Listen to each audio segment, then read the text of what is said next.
imagine growing up watching your movies that you would be the hero to the heroes in this country? You're doing the right thing because you truly care for us, and that means so much to me and everyone else in this Gold Star community. And not only for what you've done for them, but what you've done for their children, what you've done for their families, what you've done to help them rebuild their lives. You're my hero. You've changed people's lives in ways that I'm sure you will never know. Thanks, Lieutenant Dan. I've been shocked. He is an Oscar-nominated, Emmy, Golden Globe, and SAG award-winning actor whose fellow actors honored him with this video for his non-stop work for veterans for the past 40 years. Chicago's very own Gary Sinise now sharing his story that all started in Highland Park, starting in Steppenwolf Theater Company.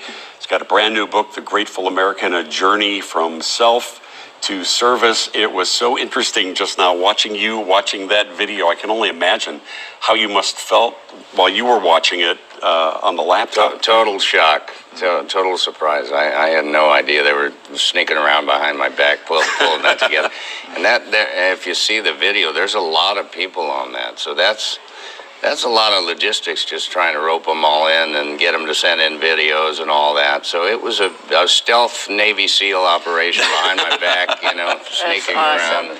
Hey, tell us back when Forrest Gump came out in '94, you tell in the beginning of your book this story about you're at the Conrad Hilton 6 weeks after its release and how overwhelmed you were at this organization for disabled veterans. Tell people what that was like. I didn't know anything about the DAV at that time, the Disabled American Veterans Organization. Yeah. They just reached out to me after Forrest Gump opened and invited me to come here to their national convention that year, being held in Chicago. So I came and I described this moment where I was kind of standing backstage. I didn't know what to expect out there. I heard Forrest Gump playing on a screen out there. They were showing clips, and then they introduced me. I walked out, and there's, over 2,000 wounded veterans in the audience just applauding and cheering, and they wanted to present me with an award for playing Lieutenant Dan. And from that moment on, that's 25 years ago, I've stayed involved with the DAV. I've worked with our wounded and supported them in various ways. Yeah, but you've been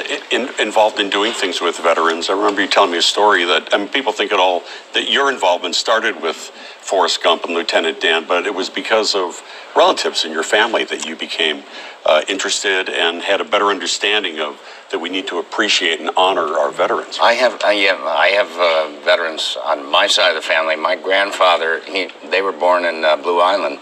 My grandfather lived in Blue Island. He went off to war in World War I. Then he came back, worked on the railroad, had 3 sons. They all served. My 2 uncles served in World War II. My dad served in the Navy during Korea. And then I met my wife, and her brothers served in Vietnam. And they really kind of gave me an education as to what it was like to serve in Vietnam and then come home to a nation that really had turned its back on them and how difficult that was. So in the 80s here in Chicago with Steppenwolf Theater, right, I wanted to do some material that was based on the stories of Vietnam veterans. I ended up doing a play written by a group of Vietnam veterans, and that started me working in support of Vietnam veterans here in the 80s.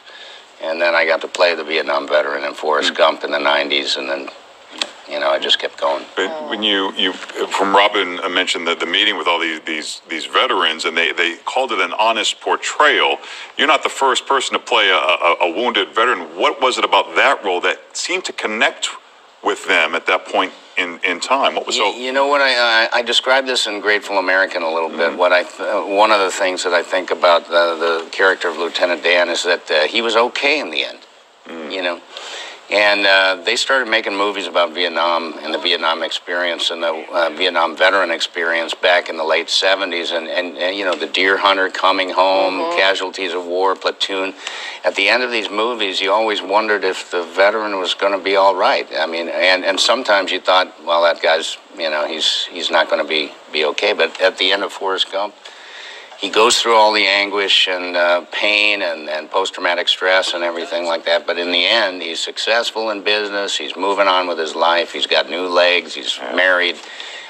We hadn't seen that story of a Vietnam veteran portrayed that way, as somebody who could come home from war and then move on with his life and be okay. Yes. And that was the story of a lot of our veterans. Even though there was a story, very tragically, of veterans that couldn't move on. There was also the guys that were able to do that, and that's the difference between Lieutenant Dan and some of the other movies. How did you guys start Steppenwolf? I mean, you're up in Highland Park, rather affluent area, and then you start this renegade theater company, doing things that nobody was doing on stage in Chicago. It was neat to kind of retrace that in Greatful American. I go all the way back and how I fell into acting in high school.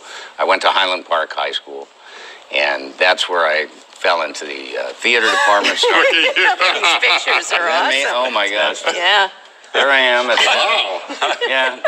That's a little crazy guy at Steppenwolf. That was One Flew Over the Cuckoo's Nest, that nutty guy. This is The Grapes of Wrath. I fell into acting in high school, and then after high school, I just wanted to keep acting. So got the kids together and formed a theater company, and it's Steppenwolf's now 45-something years old. When you walk into these buildings that we have, you just picture 18-year-old kids getting that thing started, and now it's trying to imagine what an 18-year-old John Malkovich must have been like. Was he super fun? He scares me now. Yeah. I tell a story in the book. We all worked day jobs, and then we would go to the theater at night and do our plays. And John's job initially was a school bus driver. So can you imagine how those kids turned out? It sounds like a Saturday Night Live skit when it gets persona. John driving a school bus. Kids sit down. Oh my gosh. There's some pretty funny stories of all our early days in Greatful American. It's pretty fun to retrace those steps. Yeah, there's some great stuff. Gary is going to be at Steppenwolf Downstairs Theater tonight, 1650 North Halsted. You can go to steppenwolf.org for more information or check out GratefulAmericanBook.com. It's always great to have one of Chicago's very own here. Can I just ask you one more question? Do you feel like there's got to be such a sense of responsibility now with veterans anytime it's a lot since you've done so much, and it continues, and it's overwhelming. It's got to be when people send you videos how grateful they are. There's a lot of need out there in the military community. I've been at this for a long time. The book is kind of a track. It's called A Journey from Self to Service, because I was, in the early days focused on the acting career, and then I've moved full on into the service work because there is so much need out there in the military community. Well, thanks so much for being here. Great to see you, Gary. Thanks, Gary.